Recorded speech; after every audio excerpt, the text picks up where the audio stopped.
Oremos. Nuestro Padre Dios Todopoderoso, bendito y alabado sea tu nombre.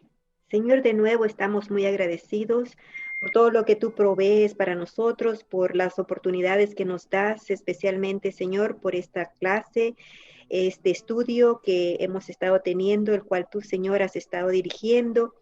Y te damos gracias, Señor, por ello, por cada una de las personas que han podido conectarse, por los que están por conectarse.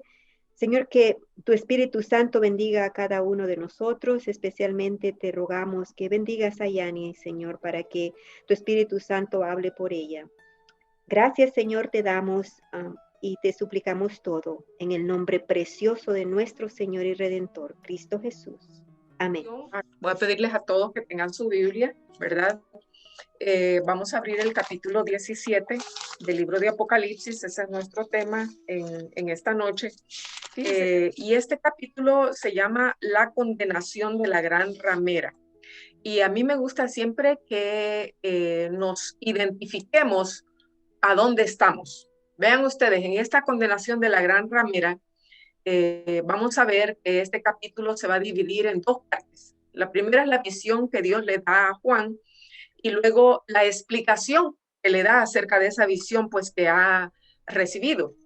Y el versículo 1 dice: vino entonces uno de los 7 ángeles que tenían las 7 copas y habló conmigo. ¿Cuáles son esos ángeles con las 7 copas? Eran los que vimos en la semana pasada, los que derramaron las plagas, ¿verdad? Entonces quiere decir, esto que Juan está viendo está sucediendo en el momento de las plagas, ¿verdad? Y dice, habló conmigo diciéndome, ven acá, te voy a mostrar la sentencia contra la gran ramera, la que está sentada sobre muchas aguas. Veamos el versículo 15, ¿verdad? En el mismo capítulo que tenemos ahorita, en el capítulo 16, y ahí en el capítulo 5, pues nos dice otra vez, ¿verdad? Que nosotros lo hemos visto en varias ocasiones, hemos visto este asunto de las aguas. Y el versículo 15 dice que las aguas pues son pueblos, muchedumbres, naciones y lenguas, ¿verdad? Entonces la mujer está sentada cubriendo una gran parte del planeta, por decir así, donde tiene control sobre muchos pueblos, sobre mucha gente, ¿verdad?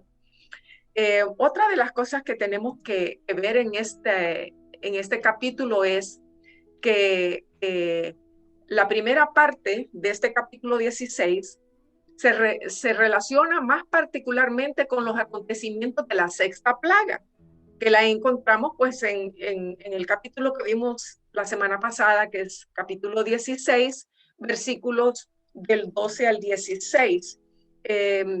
Mari, ¿estás ahí? ¿Los puedes leer? Si no, los leo yo. Sí. ¿Ok?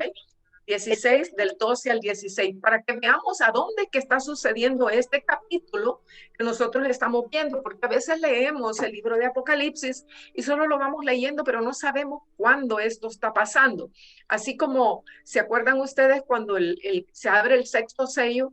Les digo yo, ahí está el sellamiento del pueblo de Dios, todo eso. Entonces, ahí están incluidos los capítulos 7, el versículo capítulo 14, etcétera. Pero cuando ya estamos aquí en este capítulo, ya avanzó y ahora estamos dentro de las plagas. Vamos a ver lo que dice del 12 al 16, porque esa va a ser la primera parte del capítulo que estamos estudiando hoy.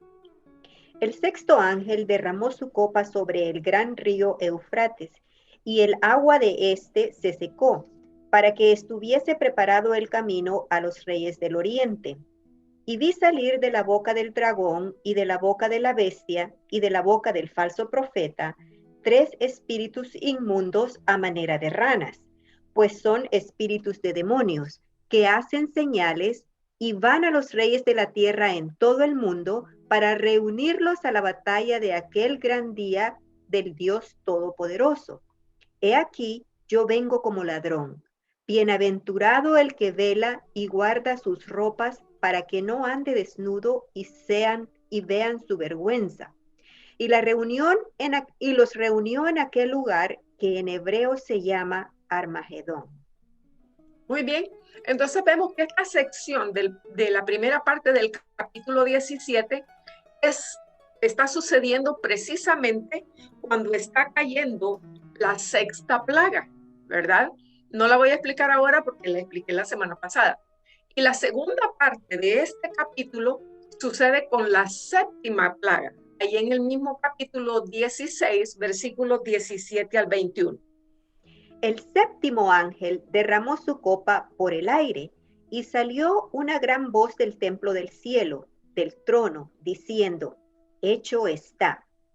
Entonces hubo relámpagos y voces y truenos, y un gran temblor de tierra, un terremoto tan grande cual no lo hubo jamás desde que los hombres han estado sobre la tierra. Y la gran ciudad fue dividida en 3 partes, y las ciudades de las naciones cayeron, y la gran Babilonia vino en memoria delante de Dios, para darle el cáliz del vino del ardor de su ira. Y toda isla huyó, y los montes no fueron hallados. Y cayó del cielo sobre los hombres un enorme granizo como el peso de un talento. Y los hombres blasfemaron contra Dios por la plaga del granizo, porque su plaga fue sobremanera grande. Muy bien, entonces vemos que el capítulo 17 termina justamente cuando terminan las plagas, porque en la séptima plaga, ¿verdad? Ahí es cuando ya el Señor dice, hecho está, y va a salir del santuario, y ahora viene a cambiarse las ropas para venir y presentarse y venir a reclamar a sus santos, ¿verdad? Así que para que tengan una idea, ¿cuándo está sucediendo este capítulo 17? Y ahora vemos, pues, plaga sexta y plaga séptima. Ahí sucede este capítulo.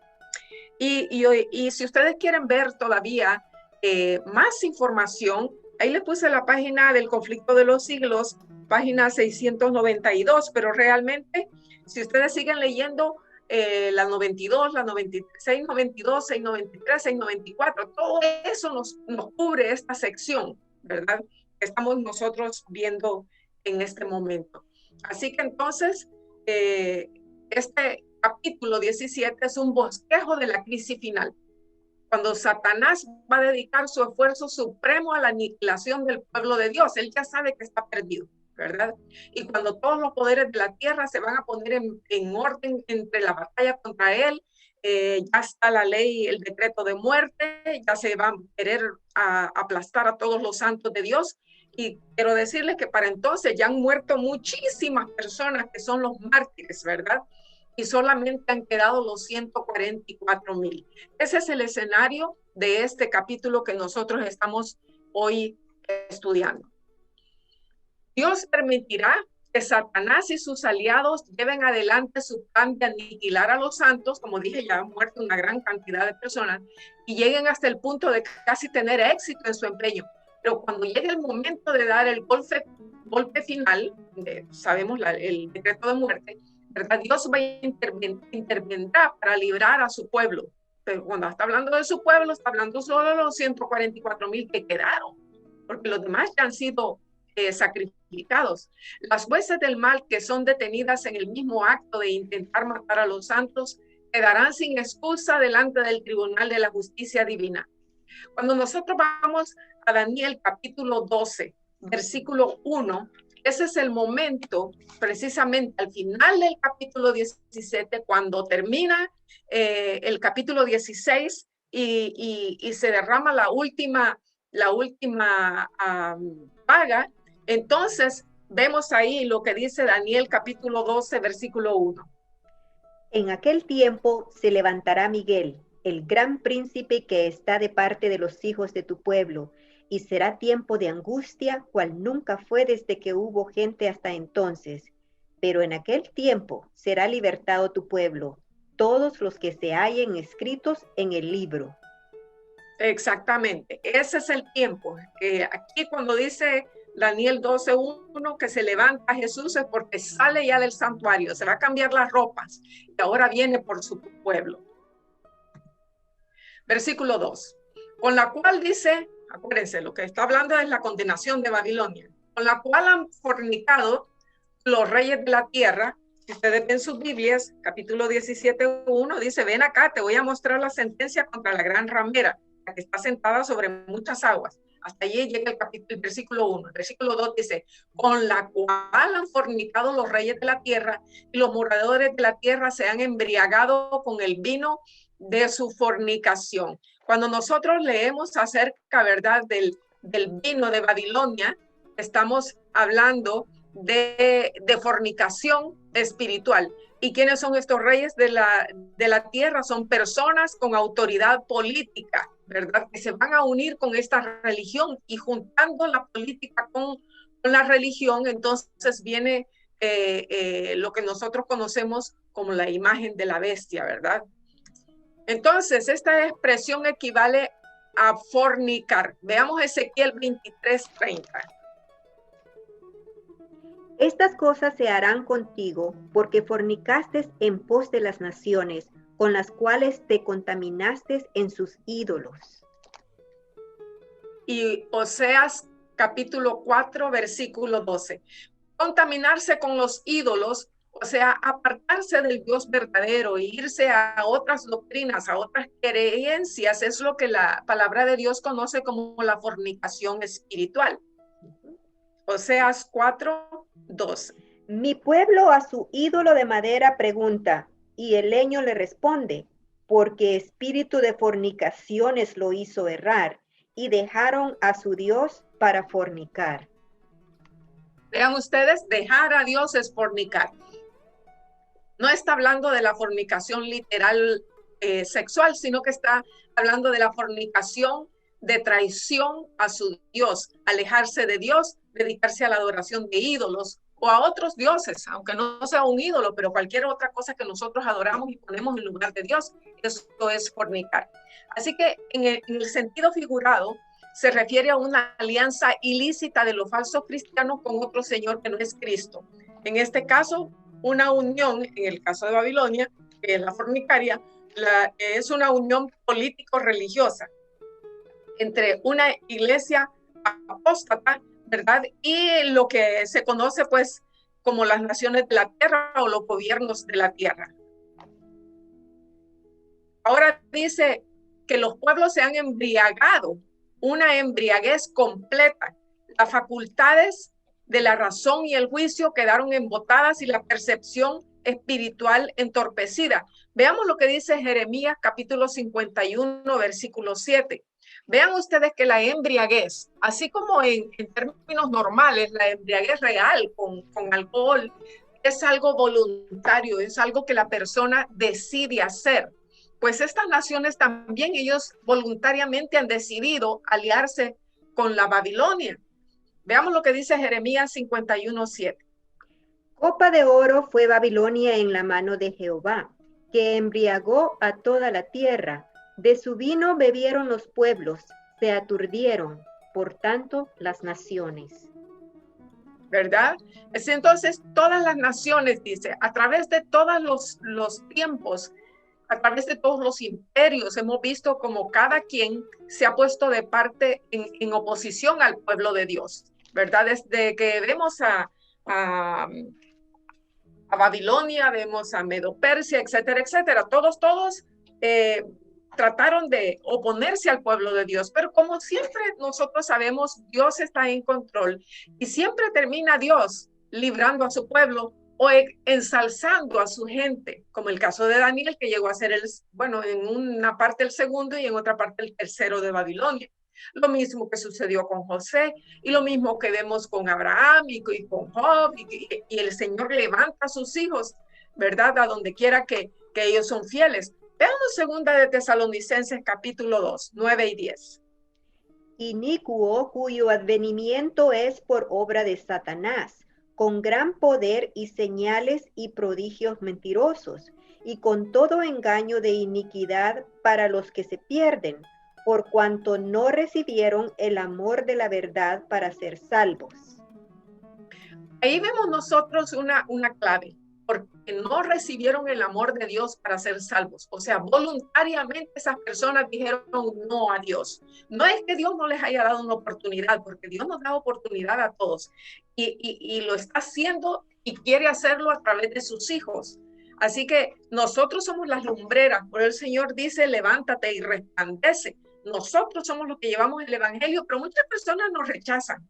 A mí me ha pasado muchas veces personas que dicen, mire, lo siento mucho, pero yo así como cree mi mamá y mi abuelo y todos los demás, así voy a creer yo toda la vida. Y bueno, pues el Señor tenga misericordia de esas personas y no me rechazan a mí, ¿verdad? Sino que a quien rechazan es a Dios. Voluntariamente han decidido, no saqué el versículo, pero en Romanos dice lo mismo también, que como no quisieron recibir la verdad en su corazón, Dios los condenó a una vida de homosexualismo, lesbianismo, etcétera, etcétera, ¿verdad? Veamos lo que dice Apocalipsis 13, versículo del 3 al 4. Todos estos versículos nos están enseñando la embriaguez espiritual en la que el mundo vive. 13, del 3 al 4.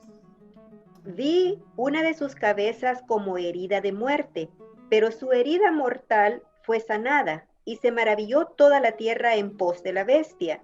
Y adoraron al dragón que había dado autoridad a la bestia, y adoraron a la bestia diciendo, ¿quién como la bestia? ¿Y quién podrá luchar contra ella?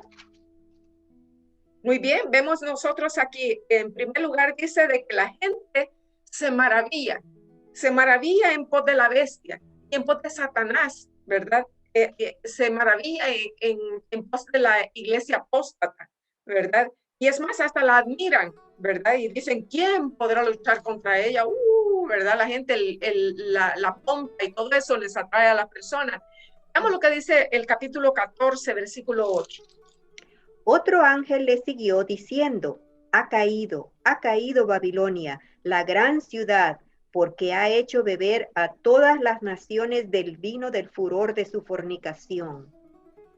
Vea qué alcance tan grande tiene esta bestia, ¿verdad? Tiene esta mujer.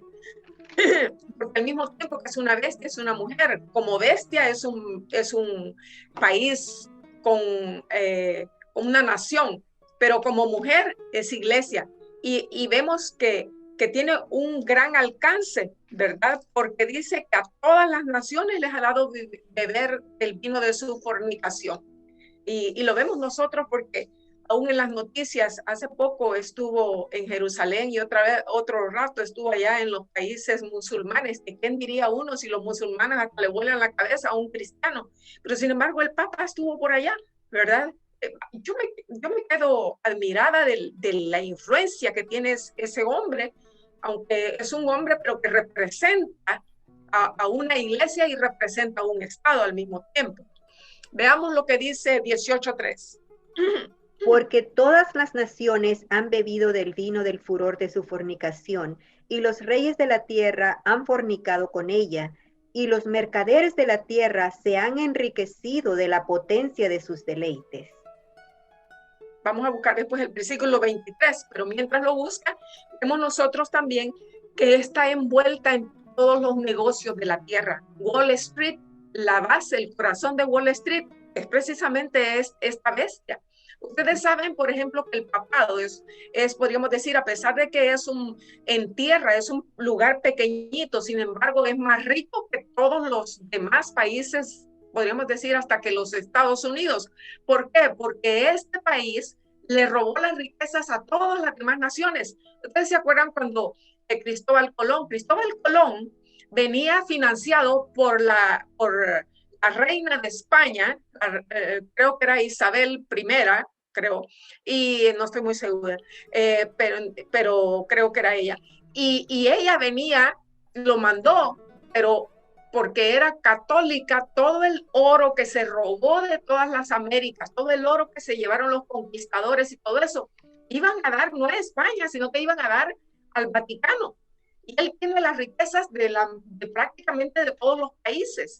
Barrieron con todo, ¿verdad? Así que ella es la que invierte el dinero y tiene a las grandes familias, Rothschilds, que son dueños banqueros, los dueños de todos los bancos grandes del mundo, etcétera, ¿verdad? Toda esa gente está detrás de esa bestia. Veamos lo que dice el siguiente versículo. Luz de lámpara no alumbrará más en ti, ni voz de esposo y de esposa se oirá más en ti, porque tus mercaderes eran los grandes de la tierra, pues por tus hechicerías fueron engañadas todas las naciones. Vean ustedes, si nosotros le pusiéramos atención a las palabras de Dios en su palabra, los mercaderes están envueltos en todo esto y han sido engañados, dice, por esta bestia. A ella no le importa absolutamente nada, porque quien está detrás de esa bestia es Satanás. Y Satanás, su propósito es matar, robar y destruir. Y eso es lo que quiere hacer, pero la gente se engaña y los ricos del mundo dicen, bueno, pero yo voy a tener riquezas, esto y lo otro, y se envuelven con ella y tienen amores, dice la palabra de Dios, con ella. ¿Por qué? Porque están sujetos a ella debido a las riquezas. Veamos lo que dice 19:20. Y la bestia fue apresada, y con ella el falso profeta que había hecho delante de ella las señales con las cuales había engañado a los que recibieron la marca de la bestia y habían adorado su imagen. Estos dos fueron lanzados vivos dentro de un lago de fuego que arde con azufre. Díganme si esto no son buenas nuevas. Si la palabra de Dios no es realmente las mejores noticias que podemos escuchar. Amén. Esta bestia, por muy poderosa que sea, ya está dicho, ya Dios lo ha dicho que se va a terminar y se va a terminar pronto y su ruina va a ser total. Así que no pongamos nosotros nuestro corazón en las riquezas, ni en los poderes, ni en el banco, ni en la cuenta bancaria, ni todo eso. Todo eso se va a acabar. Pronto viene nuestro Señor Jesús. Nuestros sueños deben estar puestos en la patria celestial, que es a donde esperamos nuevos cielos y nueva tierra. Versículo 3, y me llevó el espíritu al desierto, y vi a una mujer sentada sobre una bestia escarlata llena de nombres de blasfemia que tenía 7 cabezas y 10 cuernos. No voy a hablar de las 7 cabezas y 10 cuernos mucho, porque ya lo hemos hablado en otros capítulos. Pero veamos en primer lugar esa mujer. Los profetas del Antiguo Testamento repetidas veces compararon al pueblo de Dios que ha apostatado con una ramera. Ya nosotros lo hemos visto en el capítulo 12, vimos a la mujer vestida de blanco y a la otra, ¿verdad? Etcétera. Así que sabemos que una mujer representa a un pueblo, pero en este caso hay una mujer pura y una mujer impura. Y esta mujer impura es el pueblo de Dios que ha apostatado, ¿verdad? Ezequiel capítulo 16. Son bastantes versículos ahí, lo voy a dejar que ustedes los lean en casa. Ezequiel capítulo 23 también, versículos de 2 al 21, pero vamos a leer Oseas capítulo 2, 5, después capítulo 3, 1. Porque su madre se prostituyó, la que los dio a luz se deshonró, porque dijo, iré tras mis amantes, que me dan mi pan y mi agua, mi lana y mi lino, mi aceite y mi bebida. Me dijo otra vez Jehová. Me dijo otra vez Jehová, ve, ama a una mujer amada de su compañero, aunque adúltera, como el amor de Jehová para con los hijos de Israel, los cuales miran a dioses ajenos y aman tortas de pasas. Muy bien, ahí vemos otra vez, ¿verdad? El hecho de una ramera, está hablando de una fornicación espiritual. Dios es el que le daba todo al pueblo de Israel, sin embargo ellos todo el tiempo corrían a los montes y hacían adoración en los bosques, ¿verdad? Y adoraban a otros dioses, cuando el que les daba todas las bendiciones era nuestro Dios. Hoy en día es igual, hermanos. Nosotros recibimos nuestras bendiciones de parte de nuestro Dios. Pero sin embargo, la mayoría de nosotros, y tal vez no sean ustedes el caso, pero yo lo he visto en las iglesias, y no en una iglesia, en todas partes lo he visto, que las personas van a la iglesia el sábado y piensan que porque van un día a la iglesia ya son fieles, pero el resto de la semana están adorando a otros dioses, porque algunos hasta dicen, bueno, el Señor me va a entender, pero es que en el sábado llegué tarde a la casa y no lo guardé completamente, pero el Señor me va a entender por mi necesidad. No, hermanos, o somos completamente fieles a Dios, o mejor salgámonos y vayámonos al mundo, porque el Señor solamente va a buscar a aquellos que son fieles completamente. El caso de Saúl es un ejemplo. ¿Ustedes creen que Saúl no fue a la guerra como Dios le mandó? Sí fue. ¿Ustedes creen que Saúl no mató a un montón de gente como Dios le había dicho que la destruyera? Sí lo hizo, pero se guardó un pedacito. Y nosotros a veces hacemos lo mismo. Decimos, bueno, como ya guardé casi la mayoría, entonces Dios me va a aceptar. No es así. El Señor espera un pueblo que realmente está comprometido con Él, que todo el tiempo que tiene es para servirle, que todo lo que piensa es en la agenda de Dios, si va a beneficiar a Dios, si vamos a alcanzar a un alma para Cristo en lo que voy a hacer. Ese debiera ser nuestro pensamiento, no que a ver cuánto yo gano, a ver con cuánto salgo. Hermanos, nuestro corazón debe de estar en el reino de Dios. Cuando Él venga, ahí vamos a tener todo lo que anhela nuestro corazón. Y no por un poquito de tiempo, porque nuestra vida es corta, sino por una eternidad. No sacrifiquemos lo más por lo menos. Entreguémonos completamente a nuestro Dios. Sigue diciendo la palabra de Dios, que la mujer estaba sentada. La flexión del verbo denota una acción continuada, o sea, no se sentó, sino que sentada, es permanente, una continuada. En el versículo 1 se presenta la gran ramera ejerciendo dominio religioso directo sobre los seres humanos. Ella continúa, ¿verdad?, en esa posición sentada. Y luego dice llena de nombres de blasfemia. En otros capítulos hemos visto, ¿verdad?, que la blasfemia es una palabra o expresión injuriosa que se dice contra Dios o algunas cosas sagradas. Vamos a ver algunos versículos. En el capítulo 14 se describe a Lucifer, versículos 13 al 14. Tú que decías en tu corazón, subiré al cielo, en lo alto, junto a las estrellas de Dios. Levantaré mi trono y en el monte del testimonio me sentaré a los lados del norte. Sobre las alturas de las nubes subiré y seré semejante al Altísimo. ¿Cuántas veces las personas quieren ponerse en lugar de Dios? Todos los grandes imperialistas, Nabucodonosor y toda la lista de los Césares y todos ellos, decían ser dioses, ¿verdad? Esa es una blasfemia. Dios solamente hay uno. Y ese es nuestro Dios, nuestro Padre, ¿verdad? Y vemos nosotros, pues esa es una blasfemia. Querer ser igual a Dios desde el punto de vista del carácter de Dios, eso sí es un blanco a alcanzar. Pero querer el lugar de Dios solo para recibir el honor, para recibir todos los beneficios, eso es una blasfemia. Veamos lo que dice Jeremías capítulo 50, versículo 29 y luego el versículo 31. Haced juntar contra Babilonia flecheros a todos los que entesan arco.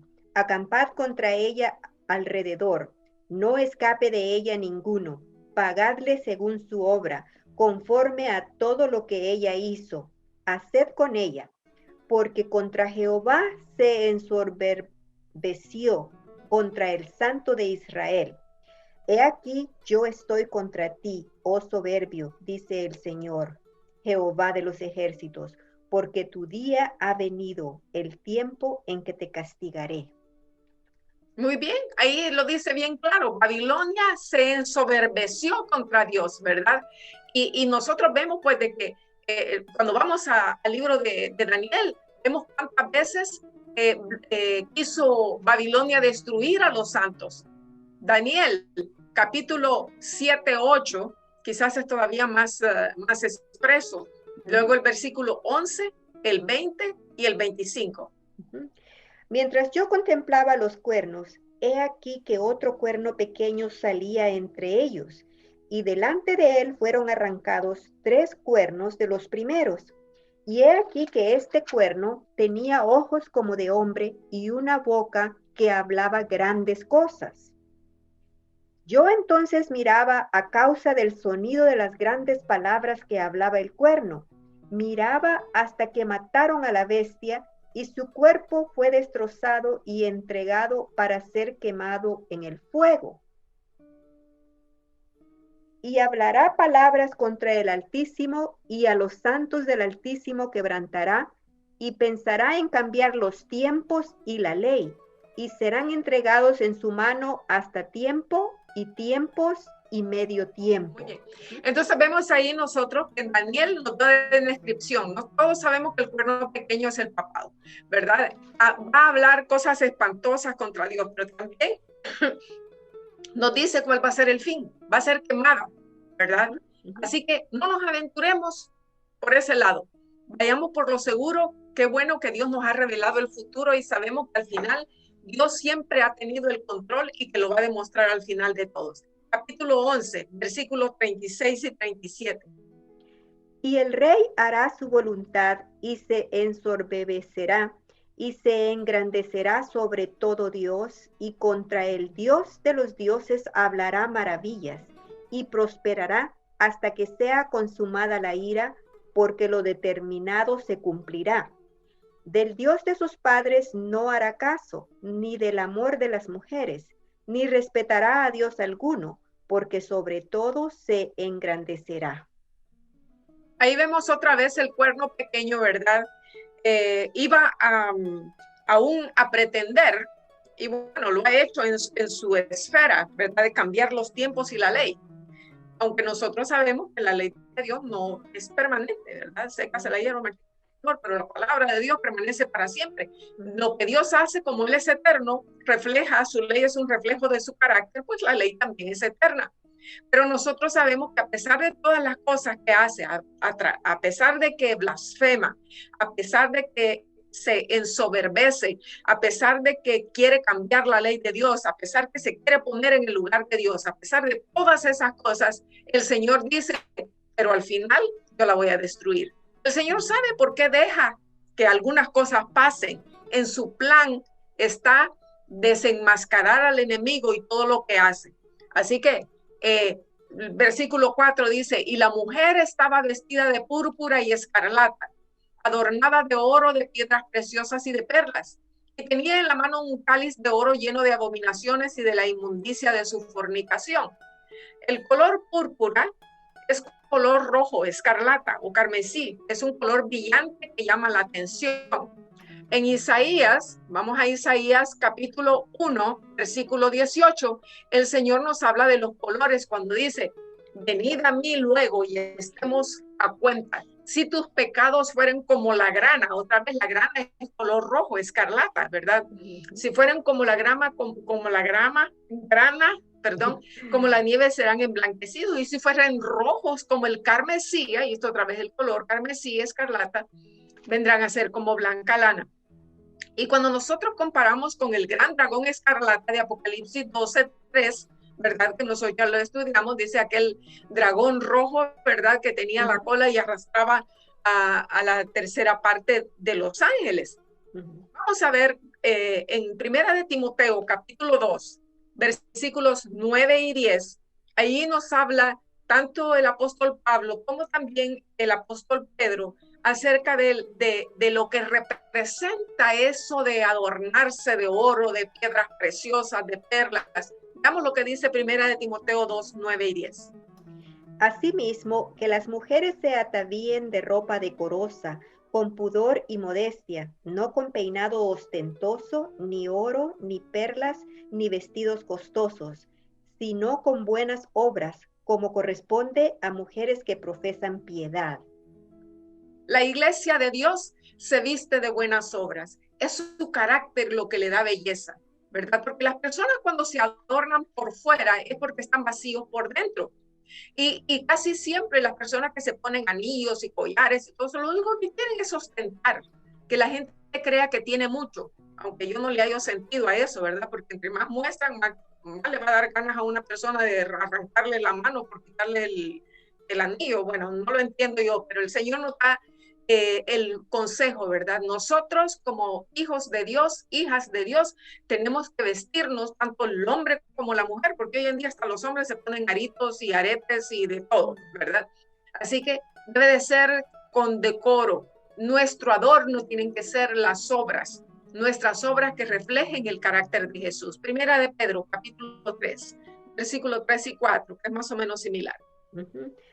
Vuestro atavío no sea el externo de peinados ostentosos, de adornos de oro o de vestidos lujosos, sino el interno, el del corazón, en el incorruptible ornato de un espíritu afable y apacible, que es de grande estima delante de Dios.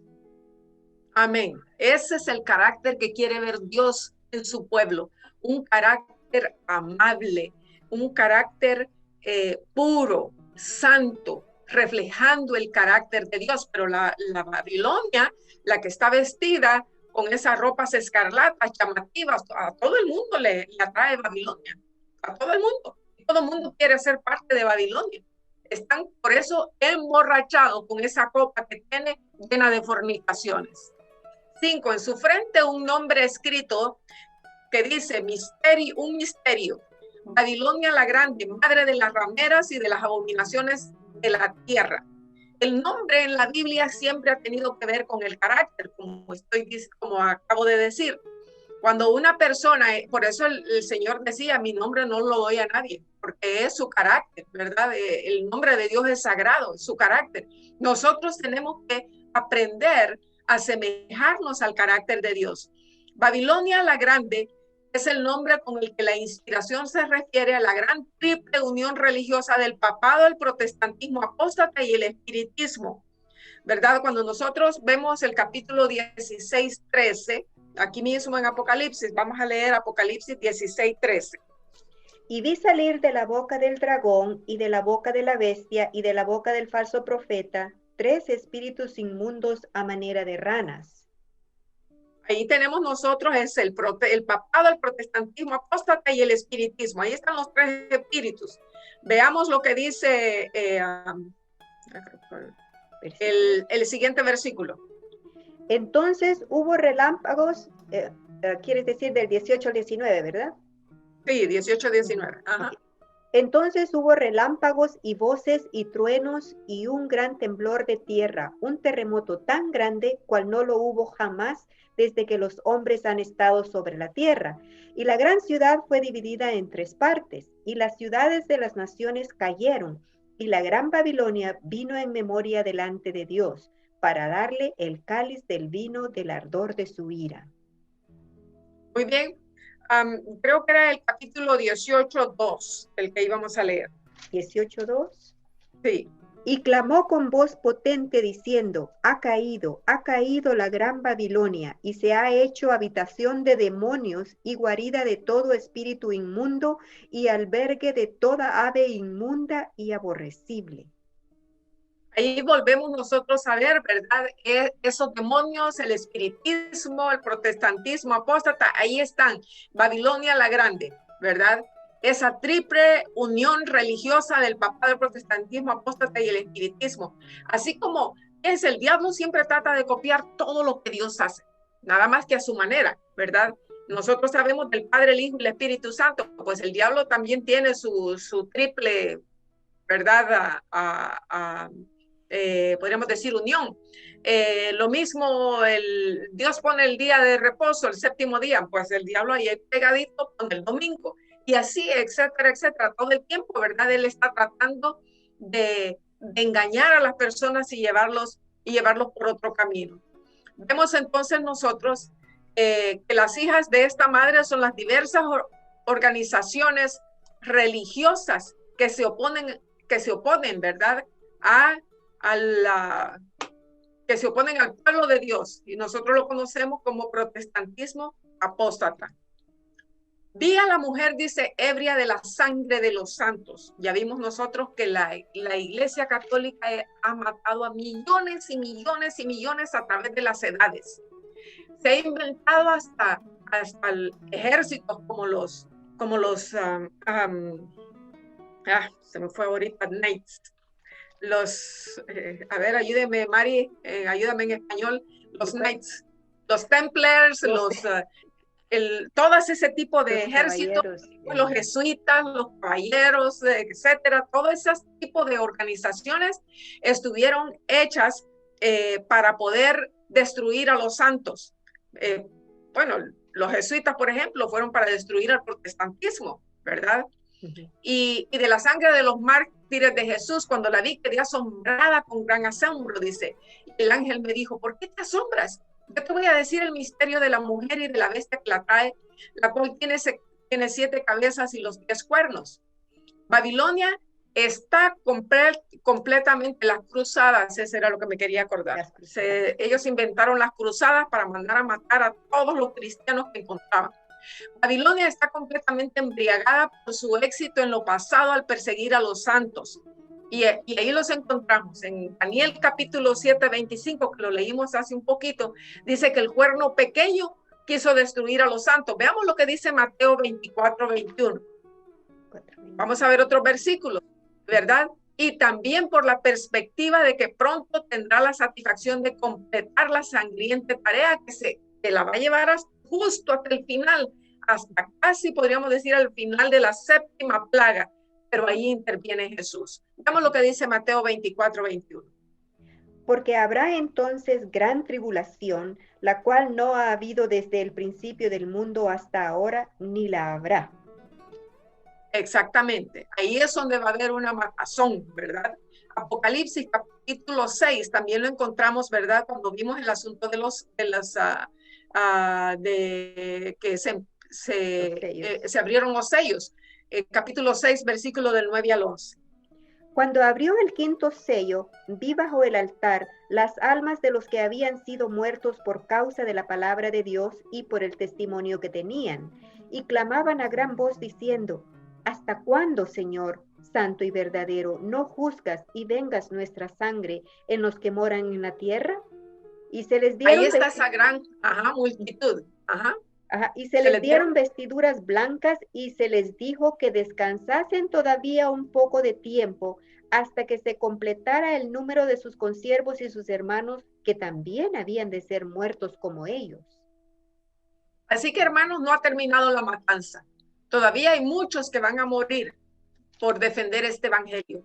Pero benditos los que mueren en el Señor. Dice que es ante los ojos de Dios la muerte de los santos es estimada. ¿Y por qué? Porque ellos quedan seguros para la patria eterna, para la salvación, ¿verdad? Capítulo 18, 24. Y en ella se halló la sangre de los profetas y de los santos y de todos los que han sido muertos en la tierra. Fíjense qué interesante. Desde Abel hasta el último que muera, cuando se dé, antes que podríamos decir, el último antes que queden los 144,000 sellados, apartados, todas esas personas que amaron a Dios y fueron muertas, dice que el mismo poder, porque solo ha cambiado de nombre, la misma Babilonia es Medo-Persia y es todos ellos, el mismo espíritu que está está en todos, es el dragón de las 7 cabezas, ¿verdad? Y los 10 cuernos, el que siempre ha estado a través de diferentes gobiernos tratando de hacer la globalización y apartar y matar a todos los santos de Dios. Dice, en ella fueron hallados la sangre de todos los que han muerto sobre la tierra, que eran hijos de Dios. Qué interesante, ¿verdad? Y también dice, por la perspectiva de que pronto tendrá la satisfacción de completar la sangrienta tarea. Así que todos los que han muerto hasta el final son a quien el Señor culpa, ¿verdad? A quien el Señor le agrega esas muertes, es a este poder que nosotros conocemos como el papado. Y la bestia que has visto, bueno, el papado en el último tiempo, pero es el mismo dragón que está detrás, desde el principio hasta el final. Y la bestia que has visto era y no es, y está por subir del abismo, ir a perdición, y los moradores de la tierra, aquellos cuyos nombres no están escritos desde la fundación del mundo en el libro de la vida, se asombrarán viendo a la bestia que no era, no es, y volvió a vivir, ¿verdad? Ya hemos visto esto anteriormente, era y no es, y en algún momento del pasado la bestia había estado activa, ¿verdad? Nosotros conocemos la era del oscurantismo, la era de la reforma, en fin, a través de todas las edades, el papado estuvo funcionando y mataba a quien él quería. Pero dice ahí que era y no es, ¿verdad? Y luego dice que está por subir del abismo. ¿Qué significa eso, subir del abismo? El ángel aún está hablando de la carrera de la bestia antes de su surgimiento desde el fondo del abismo, cuando vio que a la bestia, ¿verdad? Que estaba ascendiendo del abismo. Yo quiero que veamos algunos versículos que nos hablan a este respecto. Vemos nosotros el abismo, un espacio vasto que no se puede medir. Vamos a comparar con Marcos capítulo 5, versículos del 10 al 13. y luego Apocalipsis capítulo 9:1. El abismo lo encontramos desde el principio de la creación, ¿verdad? Como aquel lugar a donde hay profundidades, donde hay oscuridad, donde hay mar, donde hay agua. Pero veamos lo que dice la palabra de Dios. Marcos capítulo 5, versículos del 10 al 13. Y le rogaba mucho que no los enviase fuera de aquella región. Estaba allí cerca del monte un gran hato de cerdos paciendo, y le rogaron todos los demonios diciendo, envíanos a los cerdos para que entremos en ellos. Y luego Jesús les dio permiso, y saliendo aquellos espíritus inmundos, entraron en los cerdos, los cuales eran como 2000, y el hato se precipitó en el mar por un despeñadero, y en el mar se ahogaron.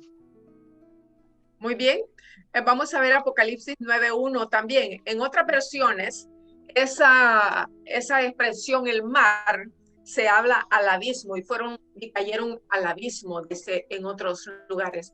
En la 70 se refiere, o sea, la Septuaginta, la versión de la 70 le llaman, ¿verdad? Se refiere generalmente a las profundidades del mar o a las aguas subterráneas. Vamos a ver Apocalipsis 9:1. El quinto ángel tocó la trompeta y vi una estrella que cayó del cielo a la tierra y se le dio la llave del pozo del abismo. Cuando nosotros vemos, ¿verdad?, las trompetas, vemos que el diablo se le da permiso de salir del abismo. Por eso dice, tiene la llave del abismo.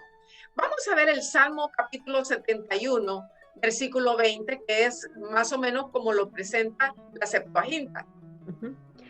Tú, que me has hecho ver muchas angustias y males, volverás a darme vida, y de nuevo me levantarás de los abismos de la tierra. Aquí, de los abismos de la tierra, está hablando de profundidades, ¿verdad? Eso es lo que está diciendo. En Romanos capítulo 10, versículo 7, en cambio se refiere a algo diferente, pero que también se le llama abismo. Veamos qué es. ¿O quién descenderá al abismo? Esto es, para hacer subir a Cristo de entre los muertos. Entonces se está hablando de la sepultura. Así que cuando nosotros aplicamos la palabra abismo, debemos de tratar de entender de qué está hablando la palabra de Dios, porque podría ser las profundidades del mar, podría ser las profundidades de la tierra, o podría ser también la sepultura. Es importante que notemos nosotros esos detalles, ¿verdad? Para poder entender mejor la palabra. Versículo 9. Esto para la mente que tenga sabiduría. Dice, las 7 cabezas son 7 montes sobre los cuales se sienta la mujer. Nosotros sabemos que se le llama precisamente hacia el Vaticano la ciudad de las 7 colinas, ¿verdad? Y son 7 reyes, dice, 5 de ellos han caído, uno es, el otro aún no ha venido, y cuando venga es necesario que dure breve tiempo. Muy bien, 7 cabezas, sin duda, representan 7 poderes políticos importantes, por medio de quienes Satanás ha intentado destruir al pueblo y la obra de Dios. Ya lo vamos a ver en la siguiente diapositiva. Voy a seguir leyendo. Montes, un símbolo profético común para designar poderes políticos o religiosos. Y en la Biblia encontramos una lista larga de versículos que nos habla que un monte es un símbolo para designar un poder político o un poder religioso. No los vamos a leer todos, ustedes los pueden leer en casa, pero vamos a ver Isaías capítulo 2, versículos 2 y 3. Acontecerá en lo postrero de los tiempos que será confirmado el monte de la casa de Jehová como cabeza de los montes, y será exaltado sobre los collados, y correrán a él todas las naciones, y vendrán muchos pueblos y dirán, venid, y subamos al monte de Jehová, a la casa del Dios de Jacob, y nos enseñará sus caminos, y caminaremos por sus sendas, porque de Sión saldrá la ley, y de Jerusalén la palabra de Jehová. Muy bien, en este caso el monte es Jerusalén, en el monte de Sión, ¿verdad? La ciudad de Dios. Y también el gobierno de Dios es político-religioso, porque al principio así era, político-religioso. La nación de Israel era un, por eso el Señor era una teocracia, una teocracia. Por eso es que cuando ellos pidieron rey, Dios se sintió rechazado. Cuando ustedes se acuerdan, en la época de Samuel, ¿verdad? Les pidieron y pusieron a Saúl. Porque el que gobernaba era Dios. Era un pueblo político religioso, pero el perfecto, ¿verdad? El que era guiado por Dios. Pero el diablo quiere hacer lo mismo. Ahí tenemos muchos versículos que nos hablan al respecto, diciéndonos que los montes representan un poder político religioso. Este símbolo también puede ser una alusión a la ciudad de Roma, con sus 7 colinas, ¿verdad? Como ya lo he expresado. Así que entonces vemos nosotros todo este tipo de símbolos que Dios nos da para entender. Los escritores clásicos a menudo se refieren a Roma como la ciudad de las 7 colinas. Aquí tenemos los 5 intentos primeros que tuvo el diablo para querer dominar al mundo, ¿verdad? Recordamos nosotros a Babilonia en la estatua de Daniel, ¿verdad? Cuando casi no se nota ahí arriba, es Babilonia, la de oro, en la profecía de los metales le llamamos, ¿verdad? Porque la estatua es de metales. Ahí tenemos 5 intentos del diablo de querer poner la globalización y de querer controlar al mundo. Pero nosotros sabemos cómo va la historia, que el último que ríe mejor, ¿verdad? Y ese va a ser nuestro Dios, porque de aquella roca se hizo un monte grande. Aquí tenemos los 7 intentos ahora. Acuérdense que son 8 los que mencionan allá. Aquí tenemos 7, ¿verdad? Y les pongo las diferentes perspectivas porque muchos estudiantes de la palabra de Dios llegan a la conclusión de que aparte de esos 5 que vimos en la estatua, también Egipto estuvo un tiempo reinando y Asiria también, ¿verdad? Pero en el último tiempo sabemos que el anticristo, pues nosotros lo conocemos también como el papado, ¿verdad? Es parte de ese número 7 y después habla de un octavo, ¿verdad? Porque dice, déjeme moverlo acá, porque dice que la bestia que es y no era, que estamos hablando del papado, es también el octavo. ¿Por qué? Porque era y dejó de ser, pero vuelve otra vez. Entonces, uno de esos 7 también es el octavo, ¿verdad? Se repite ese. Y es de entre los 7 y va a la perdición. Y los 10 cuernos que has visto son 10 reyes que aún no han recibido reino. Esto está en el futuro, ¿verdad? Todavía no lo podemos identificar. Pero por corto tiempo, por 1 hora, dice, recibirán autoridad como reyes juntamente con la bestia. 1 hora es un lapso de 2 semanas, o sea que rápido, en poco tiempo, se le van a dar vuelta, ¿verdad? Y después sabemos que la van a destruir. Eso es lo que nos dice este capítulo. Dice, estos tienen un mismo propósito y entregarán su poder y su autoridad a la bestia. Pelearán contra el Cordero y el Cordero los vencerá, porque Él es Señor de señores y Rey de reyes. Y los que están con Él son llamados, elegidos y fieles. Todo el mundo se va a unir contra los hijos de Dios. Van a aparecer tan poquitos, miren hermanos, siendo billones los que existen en la tierra. 144,000 van a ser como una gotita dentro de un mar. Pero esa gotita, así como la piedra que fue arrancada, va a destruir todo lo demás, porque el reino de Dios va a ser establecido. Versículo 15. Dice, y me dijo también, las aguas donde ha visto son pueblos, naciones, ya lo mencionamos, mucha gente domina a muchos pueblos, ¿verdad? Entonces, y dice, y los 10 cuernos que vistes en la bestia, estos aborrecerán a la ramera, porque se le van a volver, ¿verdad? Se van a, como decimos, le van a dar vuelta a la cosa, y la dejarán desolada y desnuda y devorarán sus carnes y la quemarán con fuego. Al final, todo mundo se va a dar cuenta que fue engañado. Todo mundo se va a dar cuenta de que creyeron una mentira, pero demasiado tarde. Ya no hay gracia, porque ya está. Este periodo, acuérdense, es durante las copas de la ira, donde se cerró la gracia.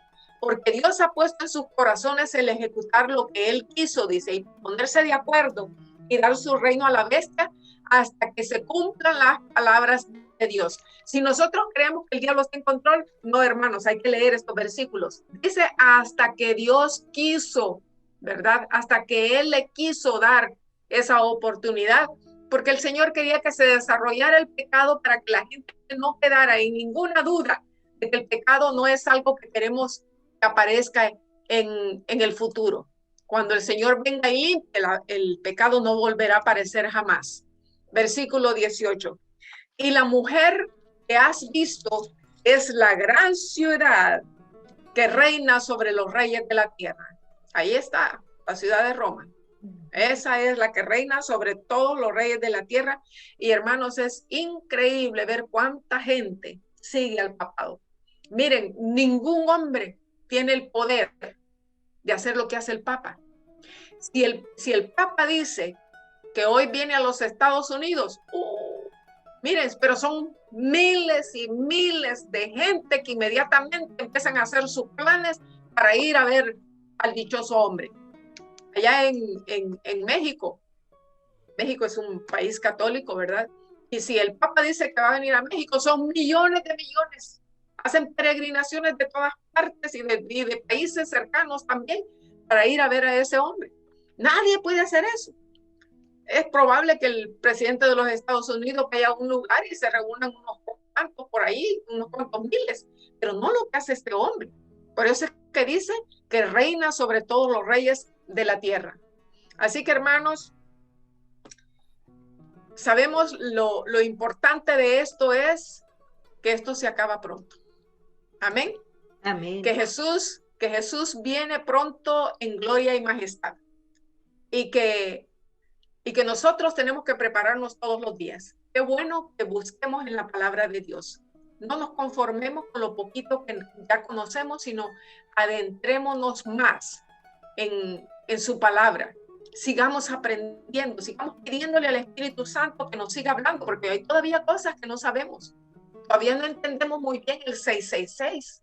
Todavía no entendemos muy bien algunas cositas. Por ejemplo, estos últimos reyes que se van a unir todavía están en el futuro. Pidámosle al Señor que nos siga dando que nos dé el Espíritu Santo para seguir aprendiendo. No se conformen, hermanos. Busquen en todas partes a donde puedan recibir un poquito más de conocimiento. Que el Señor le bendiga en esta noche con una oración. Nuestro bendito Padre que estás en el cielo, glorioso es tu nombre, Señor. Nosotros humildemente nos acercamos delante de ti, reconociéndote como Rey de Reyes, Señor de Señores, el gobernador del universo, Señor. Qué privilegio el nuestro poder dirigirnos a ti, que eres nuestro Padre, que nos has recibido como hijos, Señor. Gracias por darnos tu palabra. Amén. Ahora que déjanos que este conocimiento lo meditemos en nuestro corazón. Amén.